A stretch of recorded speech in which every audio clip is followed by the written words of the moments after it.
नमस्कार दोस्तों, आप सभी लोगों का बहुत बहुत स्वागत है आप सभी के अपने परिवार स्टूडेंट डिलाइट में। यार दोस्तों, हम लोग 17 मॉक टेस्ट कंप्लीट कर चुके हैं। आज हम लोग का मॉक टेस्ट नंबर कितना है? 18 नंबर मॉक टेस्ट है। चलिए 18 नंबर मॉक टेस्ट का शुरुआत करते हैं। प्रश्न संख्या पहला से कहता है सबसे छोटी अभाज्य संख्या। अभाज्य संख्या आप जानते होंगे, जिसको अंग्रेजी में प्राइम नंबर कहा जाता है। वैसी संख्याएं जिसका सिर्फ और सिर्फ दो ही गुणनखंड हो, यानी वैसी संख्या जो एक से कटे और स्वयं से कटे, अभाज्य संख्या कहलाता है। सबसे छोटी अभाज्य संख्या क्या हुआ करता है? दो। कहता है सबसे छोटी अभाज्य संख्या और किसी भी पूर्ण संख्या, यह भी ध्यान रखना है कि कई लोग के मन में रहता है सबसे छोटी अभाज्य संख्या एक होता है। नहीं चला, एक कभी नहीं होता है। सबसे छोटी अभाज्य संख्या दो हुआ करता है, क्योंकि एक का केवल एक ही फैक्टर होता है। इसलिए अभाज्य संख्या का शुरुआत कहां से? दो से। दो का दो फैक्टर, एक और स्वयं दो। कहता है सबसे छोटी अभाज्य संख्या और किसी भी पूर्ण संख्या, है ना, जीरो को छोड़कर। अब देखिए जहां तक पूर्ण संख्या का सवाल है, अच्छा पूर्ण संख्या जब प्राकृतिक संख्या के समूह में, है ना, जब आप जीरो को शामिल कर लेते हैं तो उससे जो सीरीज मिलता है वो आपका होल नंबर का मिला करता है। नहीं, प्राकृतिक संख्या समझते हो, एक दो तीन चार, यानी हम अपने वास्तविक जिंदगी में गणना करने के लिए जो संख्या का इस्तेमाल करते हैं वो सबका सब नेचुरल नंबर है, प्राकृतिक संख्या है। जब उसके दायरा में जीरो को डाल लेते हैं, या अगर उसको दूसरा रूप में अगर डिफाइन करने का बात किया जाए तो ऐसे कह सकते हैं कि जितने भी नॉन निगेटिव इंटीजर हैं, यानी जो निगेटिव नहीं है, सबका सब होल नंबर है ना। तो पूर्ण संख्या में तो जीरो आता ही है, लेकिन कहता है जीरो को छोड़कर जितने भी पूर्ण संख्या है ना, तो क्या बचा आपके पास? एक दो तीन चार, है ना। जीरो को छोड़ दिया तो वही प्राकृतिक संख्या ही बचा, है ना। अगर इस प्रकार के किसी भी संख्या में अगर सबसे छोटी अभाज्य संख्या दो से अगर गुना किया जाए, सिंपल सा बात है, अगर किसी भी संख्या में, अगर इस सब संख्या में अगर हम दो से गुना करेंगे, चाहे दो से एक में करें, दो से दो में करें, दो से तीन में करें, है ना, दो से चार में करें, या चाहे ऑड में करें चाहे इवन में करें, जब दो से गुना करोगे तो इससे प्राप्त संख्या कैसा होगा? 2k के फॉर्मेट का होगा। कैसा होगा? 2k के फॉर्मेट का होगा, यानी एक सम संख्या हो जाएगा। क्या हो जाएगा? सम संख्या। हमेशा जो है, हमेशा क्या हो जाएगा? एक सम संख्या, हमेशा सम संख्या हो जाएगा। ऑप्शन कौन सा करोगे आप? ऑप्शन नंबर हो जाएगा आपका सी। हमेशा क्या हो जाएगा? एक सम संख्या होगा। जब दो से आप किसी भी संख्या में, ये देखिए जीरो को छोड़ दिए तो नेचुरल नंबर ही बच गया आपके पास, है ना। तो दो से किसी भी संख्या में गुना करेंगे तो वह प्राप्त संख्या जो होगा वह क्या हो जाएगा? आपका इवन हो जाएगा, क्योंकि वह 2k के फॉर्मेट में आ जाएगा। यानी हमेशा जो है एक सम संख्या होगा, है ना। हमेशा शून्य, हमेशा एक, हमेशा सम संख्या, हमेशा विषम संख्या, हमेशा सम संख्या होगा। चलिए अगले सवाल की ओर बढ़ते हैं।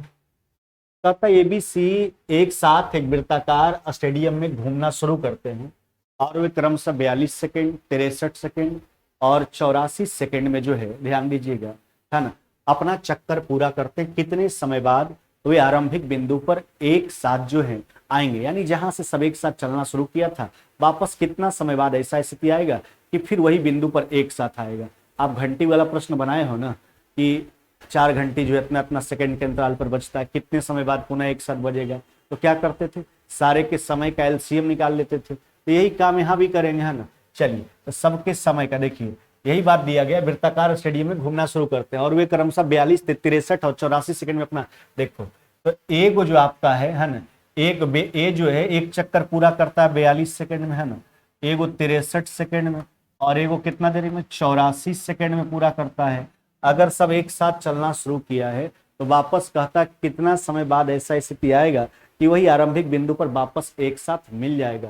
तो क्या करेंगे? सारे के समय का एलसीएम निकाल लेंगे। नहीं, सारे के समय का एलसीएम निकाल लेंगे, यानी समय ऐसा होना चाहिए जो 42 से भी डिविजिबल होना चाहिए, 63 से भी, 84 से भी, तब ने उसी समय पर जाकर के सब एक जगह मिल जाएगा, है ना। घंटी वाला प्रश्न आप जैसे बनाते हो। अच्छा इसमें देखो 21 कॉमन है तो आपके पास क्या बच जाएगा? 21 कॉमन है तो बच जाएगा 2 3 4, 2 3 4 का एलसीएम हो जाएगा आपका, है ना। 2 3 4 का हो जाएगा 12, तो 21 गुना 12 तो 210 और 42 कितना हो जाएगा आपका? यह हो जाएगा आपका 252 सेकंड। कितना मेरे भाई? 252 सेकंड बाद ऐसा स्थिति आएगा, है ना, कि वापस वे जो है आरंभिक बिंदु पर एक साथ आएंगे। कौन सा उत्तर हो जाएगा? ऑप्शन नंबर हो जाएगा आपका सी, है ना। जैसे घंटी वाला प्रश्न बनाते बिल्कुल वही कंसेप्ट पे आधारित प्रश्न है। अगले सवाल की ओर बढ़ते हैं। देखिए इसमें तो सिंपल सा बात है, इसको रेशनलाइज कर लीजिए, है ना। लेकिन उल्टा करके, अच्छा प्लस में है तो आगे पीछे तो लिख ही सकते हैं। अब उल्टा करके रेशनलाइज करने के लिए, परमीकरण करने के लिए इसलिए बोल रहे हैं ताकि नीचे मान निगेटिव नहीं आए। देखो इसको √2 माइनस में 1 है ना, प्लस में तो आगे पीछे लिख सकते हैं, नीचे प्लस बी इंटू ए माइनस बी, तो 2 में से एक जाएगा 1 हो जाएगा। लेकिन अगर ऐसे करते तो 1 में से 2 जाता -1, हर जगह माइनस आपको झेलना पड़ता। चलिए सबको उल्टा करके कर लीजिए, √3 माइनस में √2, √4 माइनस में √3, डॉट डॉट डॉट है, √100 माइनस में। अच्छा एक बार बताइए, इसमें जो है आप देखोगे √2 कट गया, √3 कट गया, आगे √4 भी कट जाएगा, √99 क्योंकि इसके पीछे 98 99 वाला होगा तो वह कट ही जाएगा। यहाँ पर ध्यान रखना है, एगो सबसे छोटा नहीं कटता इस प्रकार के प्रश्नों में, और एगो सबसे बड़का नहीं कटता, ठीक है। तो यहाँ बच गया आपके पास -1 है ना, और इसका हो गया 100 का कितना 10, 10 में से 1 चला गया, आपका रिजल्ट कितना हो जाएगा, तो 9 हो जाएगा। कितना 9। अब देखो हम बताते हैं आपको, इसमें जो है कलम चलाने की आवश्यकता ही नहीं मेरे भाई, बिल्कुल आप ऐसा ही उत्तर सोच सकते हो। पूछो कैसे सोच सकते हैं, तो बस शुरू लास्ट वाला का परमेकरण करो, तो परमेकरण करेंगे तो उल्टा करके, तो यह माइनस में जा रहा है और यह किस में जा रहा है, प्लस में, तो 100 का 10 और 1 का 1, तो 100 का 10 और 1 का स्क्वायर रूट 1, तो 10 में से 1 चला गया, कितना हो गया आपका 9, है ना। आराम से सोच सकते थे आप। चलिए अगले सवाल फिर बढ़ जाते हैं। देखिए कहता है सेक थीटा प्लस में टेन थीटा, ध्यान देना। अच्छा देखो क्या है, सेक थीटा प्लस में टेन थीटा बटा सेक थीटा माइनस में टेन थीटा बराबर, इसको सोल्व कर लीजिए। 2 गुना 79 कितना हो जाएगा, 159, और प्लस में 51 कितना हो जाएगा आपका, 159 और प्लस में 51 हो जाएगा आपका, यह हो जाएगा आपका 209 बटा कितना हो जाएगा आपका 79, ठीक है ना। 159 और 51, 158, हाँ यह हो गया। देखिए गुना कीजिएगा तो ये 158 और 51 है, 209 हो जाएगा। अब देखो इसको क्या करो, इसको सोल्व करने के लिए अब क्या करेंगे, तो इसमें सी एंड डी का प्रयोग करते हैं। सी एंड डी आप समझते हो, जिसको कंपोनेंडो एंड डिविडेंडो कहा जाता है, यानी योगांतर निष्पत्ति कहा जाता है। योगांतर निष्पत्ति में क्या करते हैं मेरे भाई, है ना, एक बार जो है हर को अंश में जोड़ते हैं, फिर नीचे लाके अंश में हर को घटाते हैं। जिनको भी आपको डिविडेंडो थ्योरम में प्रॉब्लम है, इसका एक स्पेशल वीडियो बना हुआ है, आप जाकर के यूट्यूब पर देख सकते हैं। पूरा इसमें जितना भी प्रकार का प्रश्न पूछा गया है सारा क्लियर करवाया गया है, पूरा क्लियर हो जाएगा, है ना, नियम कानून के साथ। चलिए तो इसमें सी एन डी का प्रयोग करते हैं, तो सी एन डी का प्रयोग करोगे तो हर को जोड़ो एक बार, 10 10 कट जाएगा, तो यह हो जाएगा आपके पास 2 सेक थीटा, घटाएंगे माइनस माइनस, यह माइनस ई प्लस, यह हो जाएगा 2 टेन थीटा, है ना। अच्छा बराबर में इधर देखो, ऊपर जाके जोड़ो तो यह हो जाएगा आपके पास कितना 288 है बटा 130 है ना। चलो काट लो, यह हो गया 144 बटा कितना हो गया आपका 65 है ना। अच्छा इसको आप क्या लिख सकते हो, 1 बटा कॉस साइन बटा कॉस, कॉस कॉस कट जाएगा, यानी 1 बटा साइन थीटा बराबर 144 बटा क्या हो गया आपका 65 है ना। अतः साइन थीटा बराबर हो जाएगा आपका, है ना, साइन थीटा बराबर 65 बटा 144, नहीं साइन थीटा बराबर 65 बटा 144, क्या हो जाएगा 65 बटा 144। कौन सा उत्तर करोगे, ऑप्शन नंबर हो जाएगा आपका बी। क्या मेरे भाई, ऑप्शन नंबर आपका हो जाएगा बी, है ना। बी नंबर जो है कि आपका राइट आंसर हो जाएगा, है ना, बी नंबर 65 बटा 144, है ना। बस कुछ नहीं करना था, बस सोल्व कर लीजिए, सी एन डी का प्रयोग कर लीजिए। कंपोनेंडो डिविडेंडो में क्या करते हैं, एक बार हर को अंश में जोड़ते हैं, फिर नीचे लाके अंश में हर को घटाते हैं। चलिए अगले सवाल की ओर बढ़ते हैं।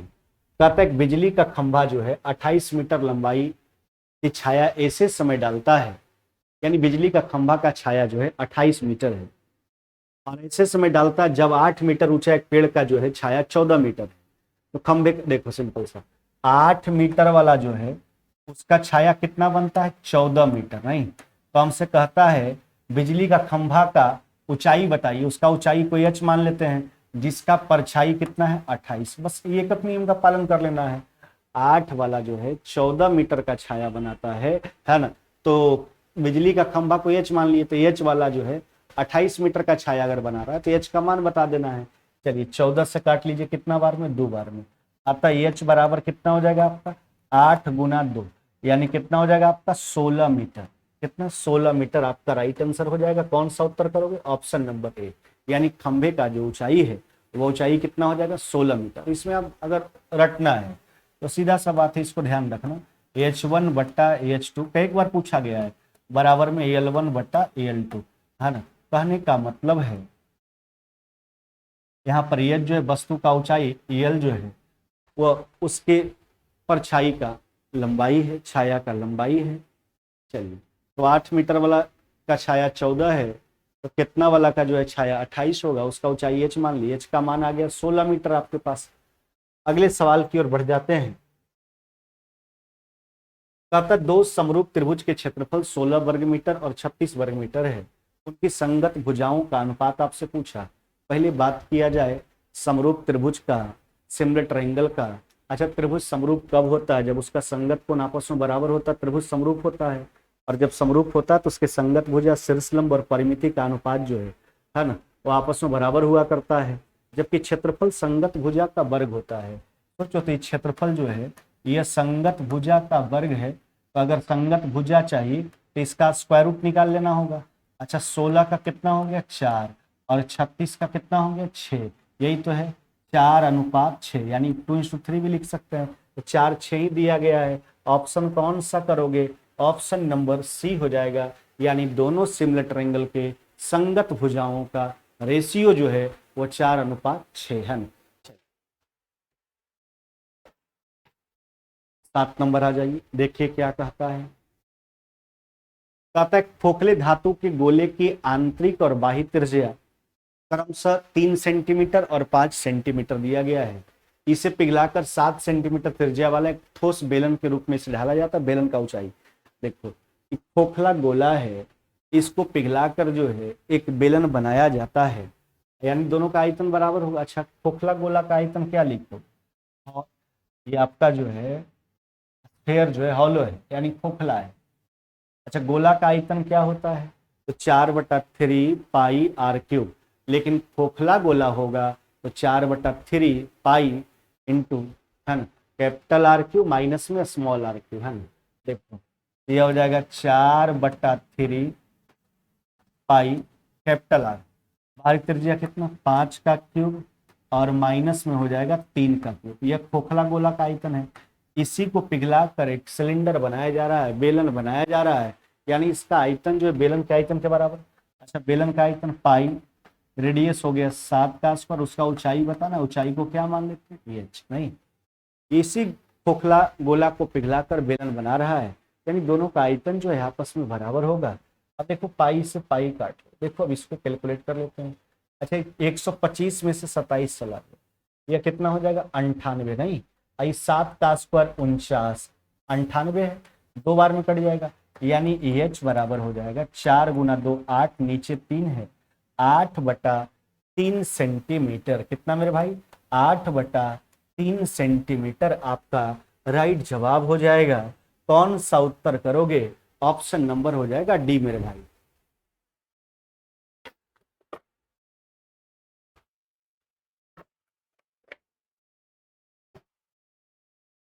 D number. अगले सवाल की ओर आते हैं, इसको गौर से पढ़ें, थोड़ा सा लॉजिकल प्रश्न है। काका दिए गए वृत्त में जीवा ए बी और सी डी जो है, वृत्त की 2 जीवाएं हैं ए बी और सी डी, आंतरिक रूप से बिंदु पी पर प्रतिच्छेद करता है। कहाँ करता है, पी पर। यहां पर आप देखोगे सीपी का लंबाई जो है कितना है 3, डीपी का लंबाई जो है 8 है, एपी बीपी का लंबाई का संख्यात्मक मान दोनों प्राकृतिक संख्या, हाँ, यह बोला है यहाँ पर, एक बात स्पष्ट कर दिया है कि एपी और बीपी का जो लंबाई है वह प्राकृतिक संख्या होना चाहिए, डेसिमल में नहीं, या नेचुरल नंबर होना चाहिए। तो निम्नलिखित में से कौन सा विकल्प एपी और बीपी की लंबाई का योग नहीं हो सकता? यानी एपी और बीपी की लंबाई का योग कौन नहीं हो सकता? यहां पर पहले कंसेप्ट समझिए। देखो, अगर वृत्त की दो जीवा वृत्त के अंतर्गत एक दूसरे को प्रतिच्छेद करे तो उसके अंतर खंडों का गुणनफल जो होता है आपस में बराबर होता है। यानी कहने का मतलब कि एपी गुना बीपी बराबर में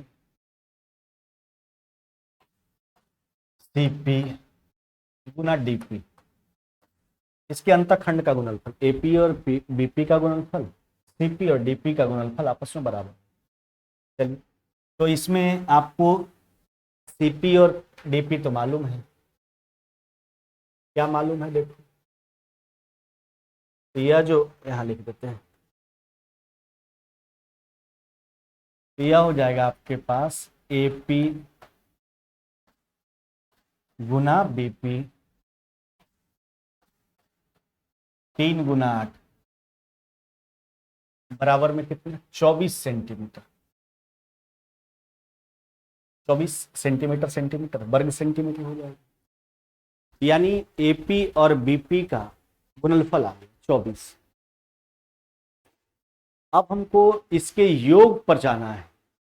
अच्छा, तो एपी गुना बीपी का मान क्या क्या हो सकता है ताकि उसका गुणनफल 24 आए? पहले यह सोचो, 24 लाने की स्थिति में।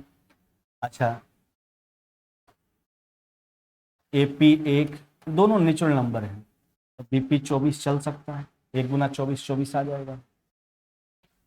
2 12 3 8 नेचुरल नंबर है सब। 4 6, ये 4 स्थिति बनता है।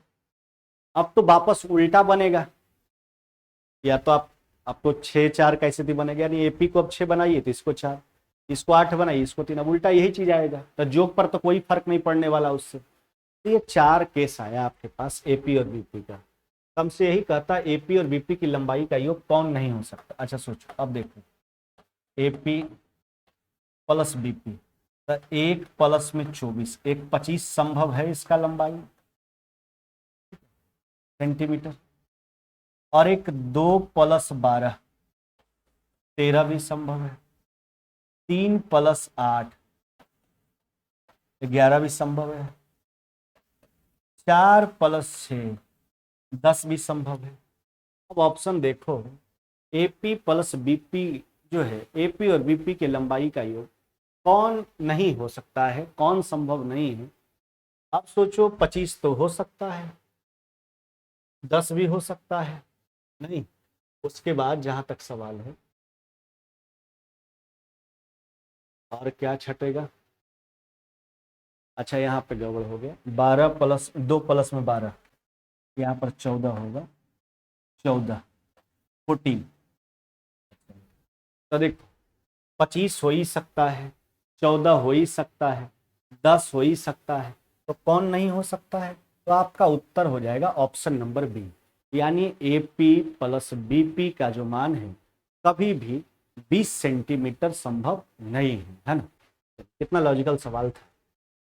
अगले सवाल की ओर बढ़ जाता हूँ। देखो 9 नंबर, चला हम सीधा सा बात आपको सिखा दिए हैं, एक बार इसका डिस्क्रिप्शन भी आपको हमने दे दिया। इसमें 2 प्रकार का प्रश्न आता है मेरे भाई। एक आप देखते होंगे कि जोग बराबर रहता है, तो वहां बताए थे कि गुना कर लो आपस में, जिसका गुणनफल बड़ा वह संख्या बड़ा, जिसका गुणनफल छोटा वह संख्या छोटा। एक आता है कि अंतर बराबर हो, देखिए रूट वाला ही संख्या रहेगा दोनों, 19 17 2 17 15 2, यानी 2 2 का अंतर है हर एक जगह। तो बस यहाँ आपको यही ध्यान रखना है कि जो आपके नजरिया से देखने में बड़ा लगे, नजरिया से देखने में बड़ा लगे वो हकीकत में संख्या छोटा, और जो नजरिया से देखने में छोटा लगे वो हकीकत में संख्या बड़ा। आपसे क्या कहता है? बड़ा। तो अच्छा बताओ, नजरिया से देखने में कौन छोटा लग रहा है? छोटा तो यही लग रहा है, बस यही कंसेप्ट लगा हुआ एग्जाम में, तो बड़ा आपका यही हो जाएगा। क्यों काहे, इसका डिस्कशन पीछे दिए भी हैं आपको, है ना? देखो क्या करोगे आप, इसके ऊपर नीचे जो है इसके अपोजिट चिन्ह से गुना करोगे तो ऊपर 2, नीचे √19 प्लस में √17, ए प्लस बी इंटू ए माइनस बी, ऊपर 2 हो जाएगा। सबका वही स्थिति होगा, ऊपर 2 नीचे √17 प्लस में √15, ऊपर 2, तो सबका अंश बराबर है, तो सबसे छोटा हर में वैल्यू इसी का होगा, तो सबका अंश बराबर है, जिसमें छोटा संख्या से भाग देंगे इसमें बड़ा वैल्यू प्राप्त होगा, और इसमें बड़ा संख्या से भाग देंगे छोटा वैल्यू प्राप्त होगा, छोटा मान प्राप्त होगा। इसलिए आप यही ध्यान रखो, नजरिया से जो बड़ा लगे छोटा, जो छोटा लगे वो बड़ा। अगले सवाल की ओर आइए। कहता ए का वेतन और बी के वेतन का रेशियो देखो, ए और बी के वेतन का रेशियो जो है वो कितना है, 4:5 है वर्तमान में। ए के वेतन में 10% का वृद्धि हुआ, बढ़ा लीजिए 10%, ए के वेतन में 10% का वृद्धि हुआ, जबकि बी के वेतन में 20% का वृद्धि, 120/100। नया वेतन जो है, अब जो है ए और बी के वेतन का रेशियो पूछा, अब यही रेशियो होना चाहिए। चलिए काट के हटा लीजिए, देखो 40 से कितना बार में, 3 बार में, यानी नया रेशियो जो है दोनों के वेतन का 11 अनुपात कितना, 15, 11:15। कौन सा उत्तर करोगे, ऑप्शन नंबर डी हो जाएगा। क्या मेरे भाई, ऑप्शन नंबर आपका डी हो जाएगा। अगले सवाल की ओर बढ़ जाते हैं, थोड़ा समझने वाला प्रश्न है ना, आराम से समझिएगा। थोड़ा हम कमेंट सेक्शन की ओर चलते हैं, किन्हीं के द्वारा अगर कोई प्रश्न होगा तो बता भी देंगे। थोड़ा 1 मिनट 1 सेकंड का आराम, 10-5 सेकंड का आराम भी कर लेंगे हम।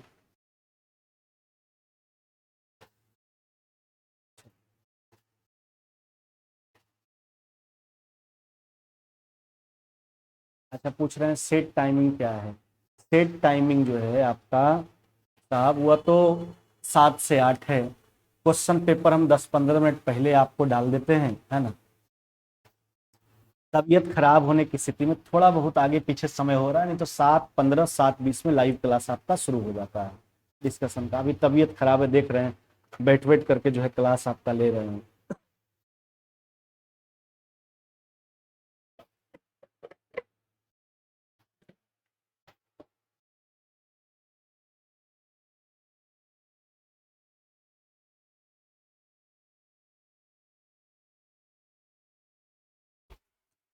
हाँ, वही 7 से 8 आपका टाइमिंग है, ठीक है।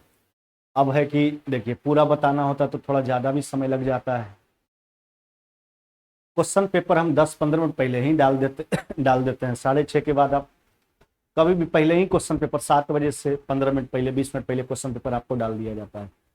आप 7 बजे से ही बनाइए क्वेश्चन पेपर, 20 मिनट में आप बना लीजिए। 7:20-25 तक हम डिस्कशन में जुड़ जाते हैं। लाइव क्लास का नोटिफिकेशन आपको जाता होगा, लाइव क्लास में फिर जुड़ जाइए आप। चलिए,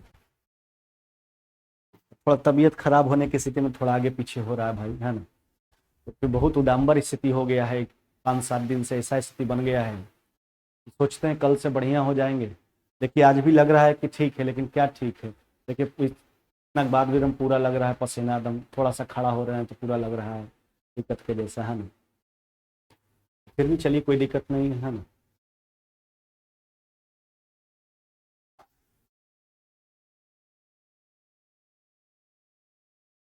आइए, कहता है एक पानी की टंकी में 6 पाइपों को जो है, ध्यान दीजिएगा, फिट किया गया है। इनमें से कुछ पानी पाइप, कुछ भरने वाला पाइप है, और अन्य जो है वह टंकी खाली करने वाला पाइप है। 6 पाइप को फिट किया गया है। देखिए समझिएगा, भरने वाला को प्लस से दर्शा लेते हैं और खाली करने वाला को माइनस से दर्शा लेते हैं। 2 तरह का पाइप लगा है, 6 पाइप में 2 तरह का, कुछ भरने वाला है, कुछ खाली करने वाला है। अब घर में भी देखते होंगे इसी प्रकार का स्थिति होता होगा। प्रत्येक भरने वाला पाइप जो है टंकी को 9 घंटा, देखो भरने वाला जो भी पाइप है वो टंकिया को कई घंटा में भरता है, 9 घंटा। जबकि खाली करने वाला प्रत्येक जो है टंकी कई घंटा में खाली करता है, 6 घंटा। देखिए ना, टंकी का पूरा कैपेसिटी LCM 18, इफिशियंसी देख लीजिए सबका, इसका हो जाएगा 2, इसका हो जाएगा, ये तो 6 घंटा में खाली करता है, तो माइनस में 3। टंकी भरने वाले पाइप कितने हैं, टंकी में जो है भरने वाले पाइप का संख्या कितना, भरने वाला का संख्या अगर x मान लेते हैं तो खाली करने वाला कितना हो जाएगा, ये हो जाएगा 6 माइनस में कितना मेरे भाई, x हो जाएगा। क्या हो जाएगा, 6 माइनस में आपका x हो जाएगा, है ना। अब क्या कहता है सुनो, कहता सभी पाइपों को, चाहे वो भरने वाला हो चाहे वो खाली करने वाला हो, सभी को अगर एक साथ खोल दिया जाए, है ना, तो खाली टंकी 9 घंटा में भर जाता है। अच्छा 9 घंटा सबसे काम करवा लीजिए। भरने वाला एक पाइप 1 घंटा में कितना भरेगा? 2। कितना पाइप है? x पाइप है ना। 9 घंटा भरवा लीजिए, 9 घंटा सबसे, हर एक पाइप से 9 घंटा काम करता है। खाली करने वाला एक पाइप कितना खाली करेगा? 3। कितना पाइप है? 6 माइनस में x, है ना। कई घंटा काम करवाना? 9 घंटा।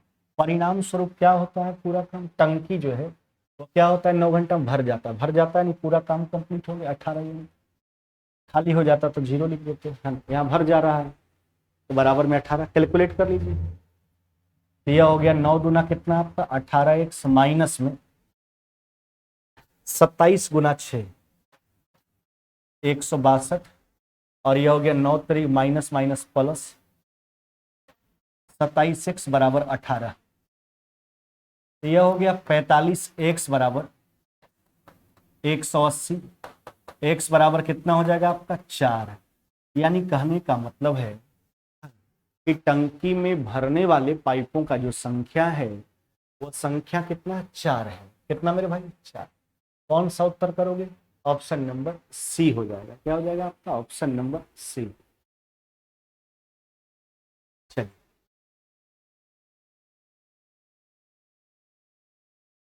हाँ, देखिए पावर 4 में है, लेकिन आपसे पावर 3 पूछा जाए। सिंपल सा बात है, इस मान को निकालने के लिए हमारे पास क्या होना चाहिए? x प्लस 1/x होना चाहिए, ठीक है।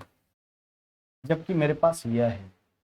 अच्छा इसको लिख सकते हो आप, एक्स स्क्वायर प्लस 1/x² का होल स्क्वायर, नहीं माइनस में 2। अब देखो यह 2 जाके जुटेगा, क्या बन जाएगा? 121 का स्क्वायर रूट कितना हो जाएगा? यह 121 बनेगा, और स्क्वायर करोगे तो रूट हो जाएगा। थोड़ा सा जगह का दिक्कत है यहाँ पे, रहने दीजिए इसको। तो देखो एक्स स्क्वायर प्लस में 1/x² बराबर में लिख देते हैं अंडर रूट 121/11। अब हमको इस मान का जरूरत है, इस मान को इस मान की प्राप्ति के लिए। अब इसको आप क्या लिख सकते हो? x प्लस 1/x का होल स्क्वायर। अब देखो 2 जाके जुटेगा तो अंडर रूट 13 हो जाएगा। अब आपसे क्या पूछा गया? x³ plus 1/x³। अच्छा x³ प्लस 1/x³ बराबर होता क्या है? यह होता है आपका x प्लस 1/x का होल क्यूब, प्लस है तो minus 3 into x plus 1/x। चलिए मान रख देते हैं √13 का क्यूब। अब इसका क्यूब करोगे 13 √13 माइनस में 3 √13। आपका रिजल्ट 10 √13 क्या हो जाएगा? 10 √13 हो जाएगा। कौन सा उत्तर करोगे? ऑप्शन नंबर बी हो जाएगा। एक बात ध्यान रखना मेरे भाई, कि अगर आपको x³ प्लस 1/x³ चाहिए तो उसके लिए सदैव आपके पास x प्लस 1/x का होना जरूरी है। अगर आपको x³ माइनस में 1/x³ चाहिए तो उसके लिए सदैव आपके पास x माइनस 1/x होना जरूरी है ना। चलिए अगले सवाल की ओर बढ़ जाते हैं। कहता 7 मीटर ऊंचे एक भवन के शिखर से किसी मीनार के शीर्ष का, देखो भवन के शिखर से मीनार के जो है शीर्ष का उन्नयन कोण, इसका मतलब मीनार उससे भी ज्यादा ऊंचा है तब ना उन्नयन कोण बन रहा है भवन के शिखर से। अच्छा उन्नयन कोण में क्या होता है? ऑब्जर्वर नीचे होता है, ऑब्जेक्ट ऊपर होता है। तब ऑब्जेक्ट को देखने के लिए ऑब्जर्वर के आंख पर जो कोण बनता है वो एंगल ऑफ एलिवेशन होता है, उन्नयन कोण होता है।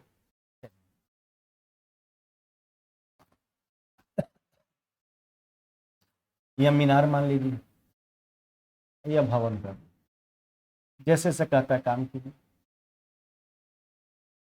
7 मीटर ऊंचे भवन के शिखर से जो है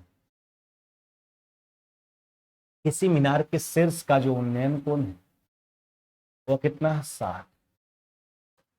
जबकि मीनार के जो है पाद यानी धरातल का अवनीत कोण यानी अवनति कोण यानी कहने का मतलब अवनमन कोण जो है वो कितना है, 30 डिग्री है। ठीक, तो अवनमन बनेगा, नीचे आ जा रहा है वस्तु, ऑब्जर्वर ऊपर है, तो शीर्ष पर बनेगा उन्नयन, जबकि यहाँ हो गया आपका अवनमन। एक अंतर कोण बराबर कर लीजिए, कोण को सेटिस्फाई किया, tan 30 का मान कितना 1/√3, यह √3, यह भी √3। अब ऊपर लंब ट्रायंगल में जाइए, कोण को सेटिस्फाइड करवाओ, tan 60 का मान कितना, तो हो गया √3। तो √3 लाने के लिए यहाँ क्या रखना होगा 3, तब ना 3/√3 आएगा। तो यह एक, तो यह भी एक, यानी ये पूरा ऊंचाई जो है मीनार का मेरे हिसाब से कई यूनिट आ गया, 4। अब जबकि भवन का ऊंचाई प्रश्न में दे रखा था कितना 7 मीटर, कितना 7 मीटर दे रखा था, जो मेरे हिसाब से 1 यूनिट है। आपसे मीनार का पूछा जो 4 यूनिट के तौर पर है, तो 1 यूनिट बराबर 7, तो 4 यूनिट बराबर 28 मीटर, कितना 28 मीटर, 28 मीटर हो जाएगा। कौन सा उत्तर करोगे मेरे भाई, ऑप्शन नंबर बी हो जाएगा। क्या हो जाएगा, ऑप्शन नंबर आपका बी हो जाएगा, बी नंबर। चलिए अगले सवाल की ओर आइए।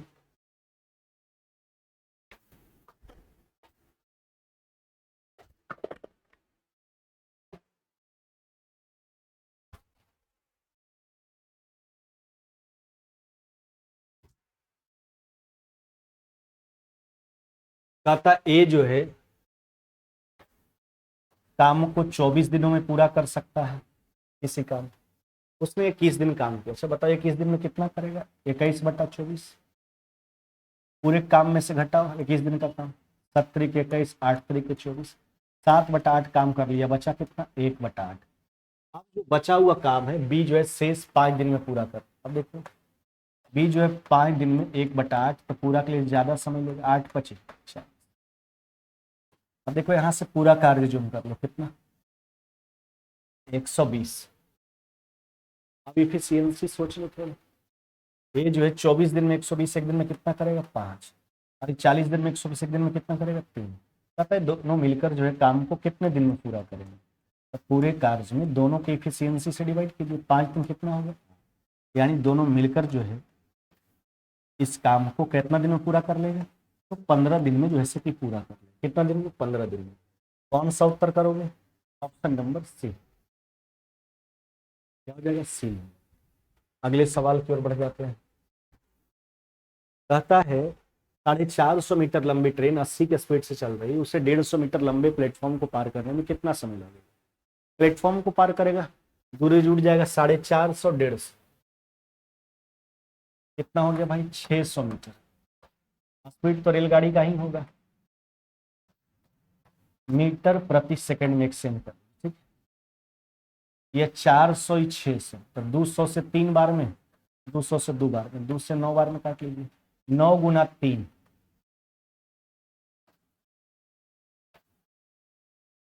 27 सेकंड। कितना 27 सेकंड आपका राइट जवाब होगा, 27 सेकंड, तो नॉर्मल सा बात। अगले सवाल की ओर बढ़िए। एक व्यक्ति धारा के विपरीत दिशा में, पश्चिम निकल जाएगा यहाँ से, 36 किलोमीटर जो है 6 घंटा में, यानी व्यक्ति का स्पीड अपस्ट्रीम धारा के विपरीत क्या हो जाएगा, इसको प्रतिकूल चाल कहते हो, ये हो जाएगा 6 किलोमीटर प्रति घंटा।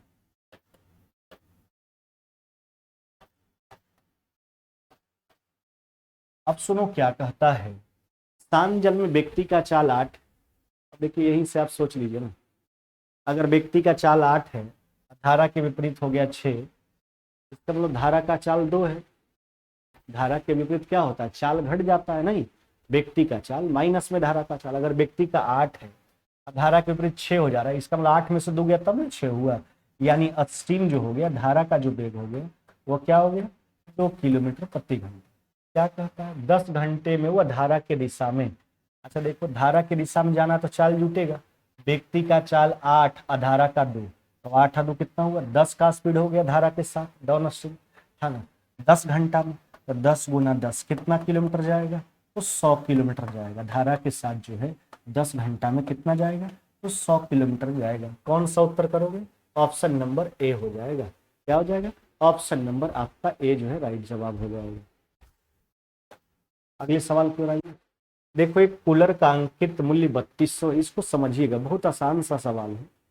और जहां तक एक बात हम आपको बता देना चाहते हैं, ये डिस्काउंट को प्रदर्शित करने का एक तरीका है जो लिखा हुआ है। हाँ समझिएगा, देखो रखा हुआ नगद 10, 5/10, 3/20, n/30 शर्तों पर खरीदा जाए। देखो एक बात समझो, यह डिस्काउंट देने का एक तरीका होता है, डिस्काउंट को प्रदर्शित करने का एक तरीका होता है। इसका मतलब क्या हुआ, अगर कोई नगद खरीदेगा तो उसको 10% का डिस्काउंट मिलेगा। अगर कोई 10 दिन तक का उधार मांगता है, 10 दिन के बाद 10 दिन तक पैसा देता है तो 5% का डिस्काउंट। अगर 10 के बाद और 20 दिन तक पैसा देता है तो 3%। अगर 20 दिन के बाद और 30 दिन तक पैसा देता है तो n%, जो दुकानदार की मर्जी के अनुसार। n का मान यहाँ नहीं मालूम है, सिंपल सा बात है। अगर आप जैसे, यह तो गांव घर में भी ऐसे देखने को आपको मिलता होगा कि अगर आप कोई सामान नगद लेते हो तो दुकानदार आपको कुछ डिस्काउंट भी देता है, लेकिन उधार मांगिएगा तो कोई डिस्काउंट आपको नहीं देगा। इसी प्रकार से डिस्काउंट को प्रदर्शित करने का एक तरकीब हुआ कि नगद खरीदेगा तो 10%, 10 दिन के अंदर पैसा देगा तो 5%, 10 के बाद और 20 दिन तक पैसा दिया तो 3%, उससे ज्यादा दिन लिया 30 दिन तक तो n%। रुपया का भुगतान 15वां दिन किया गया, कितना रुपया का छूट मिलेगा सोचो। 3200 रुपया का कूलर है, 15वां दिन रुपया का भुगतान करना चाहता है, तो 10 के बाद और 20 के पहले तो 3% का छूट मिलेगा। उसको कितना मिलेगा, 3% का। तो 32 तरीके कितना हो गया, 96, यानी 96 रुपया का डिस्काउंट मिलेगा, 96 रुपीज का। ये बस आराम से, बस इससे घबराने का बात नहीं है, कुछ समझने का चीज। अगर नगद कोई लेगा तो 10%, 10 दिन के अंदर पैसा देगा, नीचे समय होता है, ऊपर डिस्काउंट होता है। तो 5%, 10 के बाद और 20 दिन तक पैसा देता है तो 3%। चल, और उसके बाद दुकानदार की मर्जी के अनुसार n%। अगले सवाल पे आइए।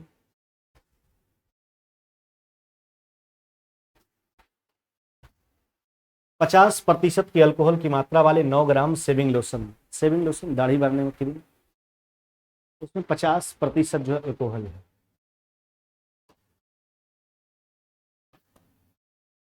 कहता कितना ग्राम पानी और मिलाए ताकि लोशन, अच्छा पानी मिलाइएगा तो उसमें अल्कोहल तो हो जाएगा 0,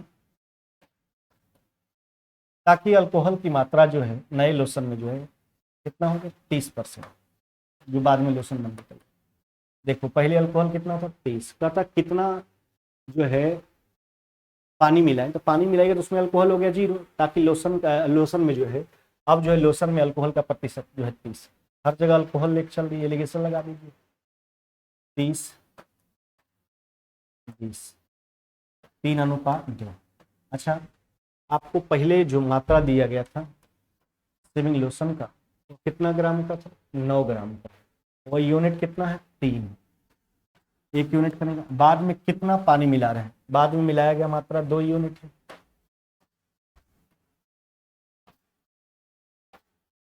6 ग्राम। क्या हो जाएगा, 6 ग्राम।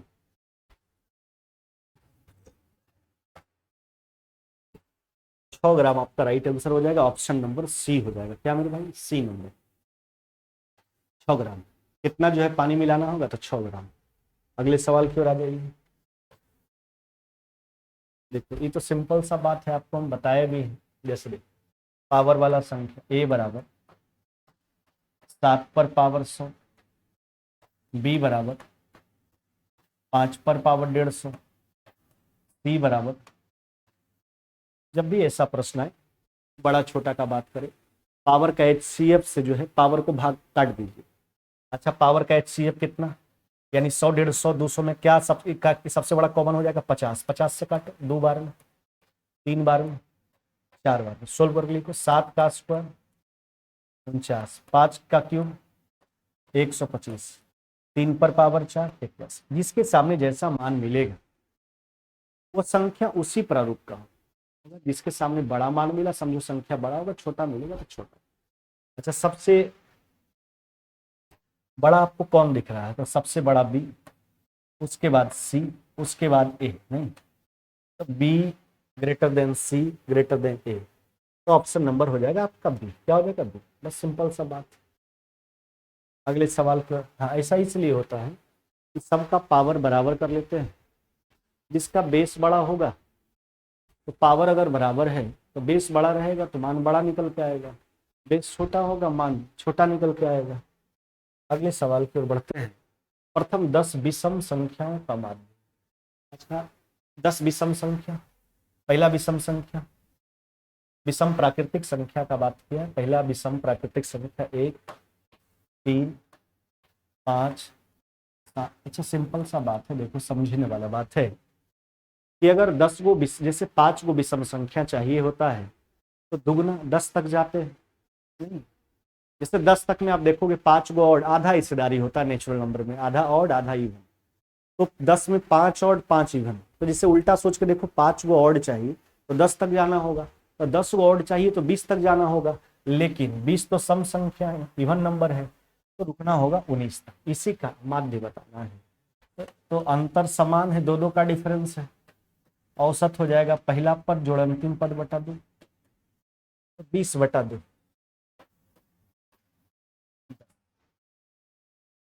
ऑप्शन कौन सा करोगे? ऑप्शन नंबर डी हो जाएगा। क्या हो जाएगा मेरे भाई? डी नंबर हो जाएगा। चलिए, और भी तरकीब था। जैसे 10 टर्म है तो 4 को छाटते, बीच के दोनों को जोड़ करके दूसरी डिवाइड के बीच का 4 को हटाएंगे तो 9 11 बीच का आएगा, तो 20 बटा 2। ऐसे भी निकाल सकते थे। यह था मैथ्स का पेपर आपका। अब चलते हैं रीजनिंग वाला। देखिए 21 नंबर आ जाएंगे। अरेंजमेंट है, कोई बड़ी बात नहीं है ना, आराम से इसको अरेंज कर लीजिए। कितना व्यक्ति का चर्चा? 2 4 6 2 8 1 9 मेरे भाई, है ना।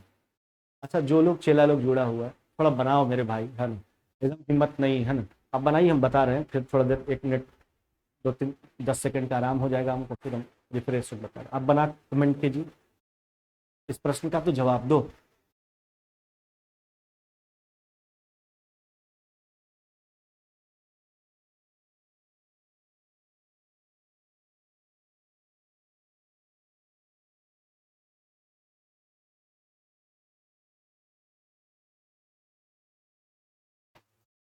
बनाइए, न्यूटी कुमारी बनाइए। बहुत आप मैसेज करती हैं कि सर ऐसे नहीं हो रहा है, सर ऐसे नहीं हो रहा है, कभी लाइव क्लास में नहीं जुड़ती हैं। मैसेज मेरे ही पास आता है। लाइव क्लास में जुड़िए तब ना, खाली हम पर दोष मढ़ देते हैं, हमारा तो तबीयत खराब है। ठीक है, चलिए कमेंट करके बताइए, प्रश्न का जवाब बताइए। और जो भी लोग जुड़े हुए हैं सब लोग बताइए।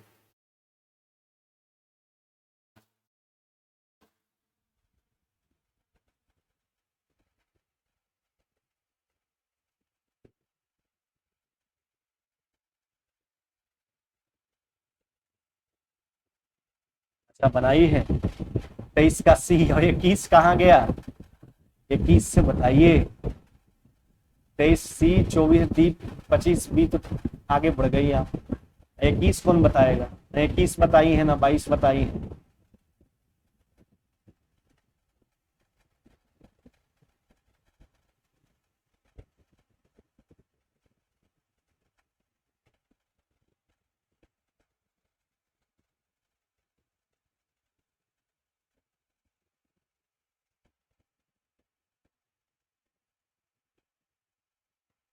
चलिए, नहीं जवाब दीजिएगा आप लोग।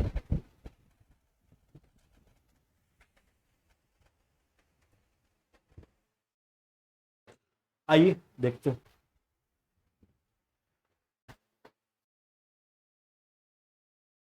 चलिए, 9 व्यक्ति का चर्चा है, सर्कुलर अरेंजमेंट है।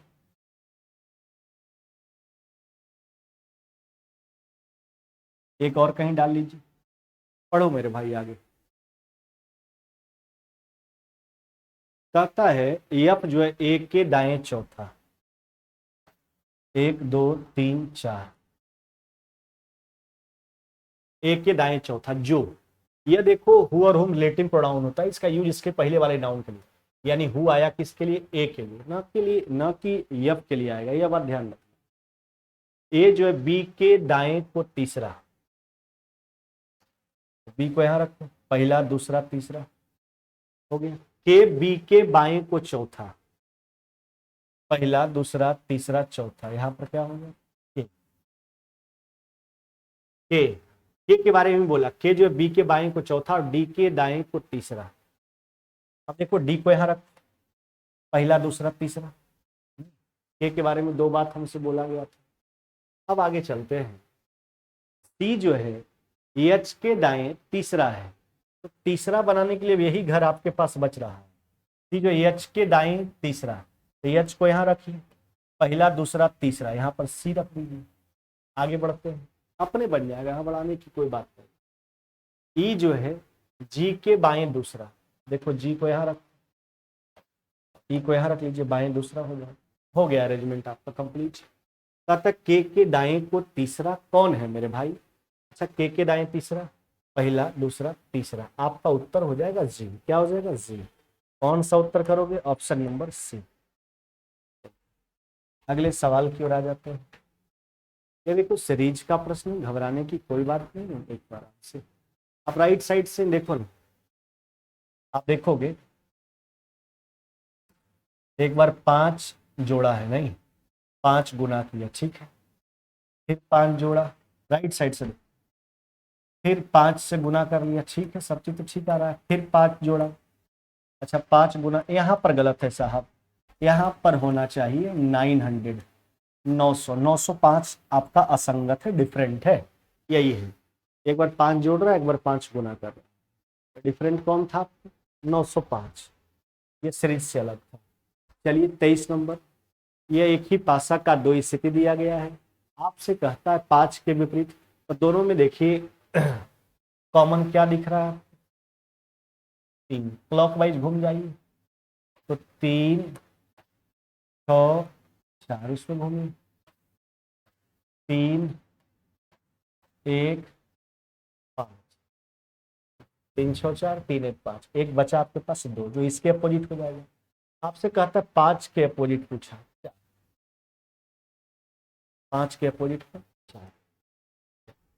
अगले सवाल की ओर आ जाते हैं। देखो अगला सवाल जो है आपका, किसी सांकेतिक भाषा में ओवर एंड एबव का अर्थ दिया डा पाटा और ओल्ड एंड ब्यूटीफुल का अर्थ है सा ना पा।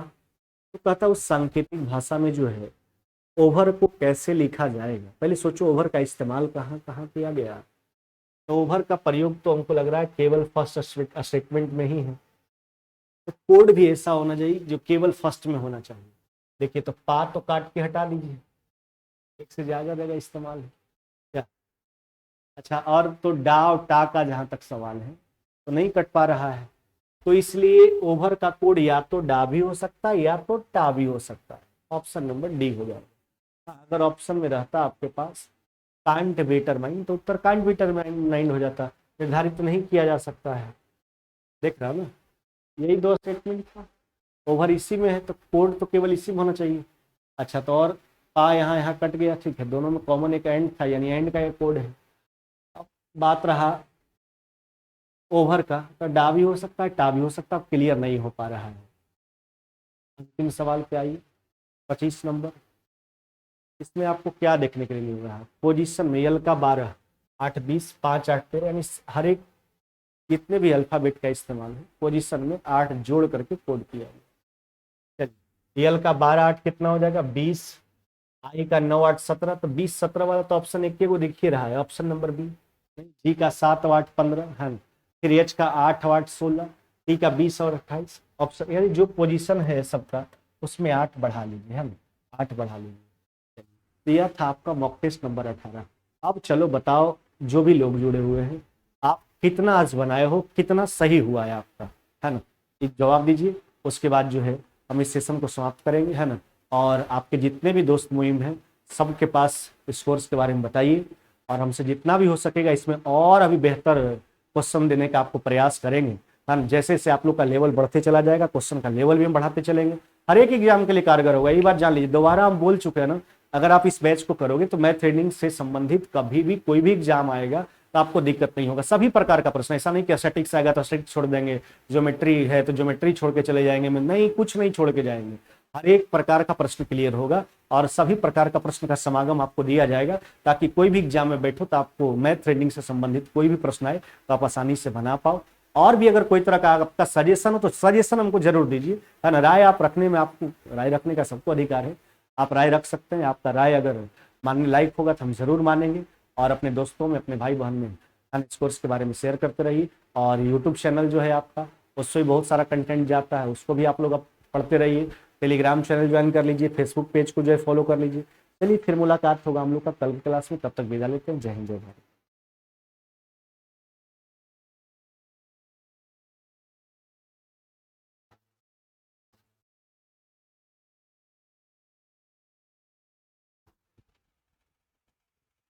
पूछ रही है आपको क्या हुआ है, तबीयत खराब है और क्या होगा।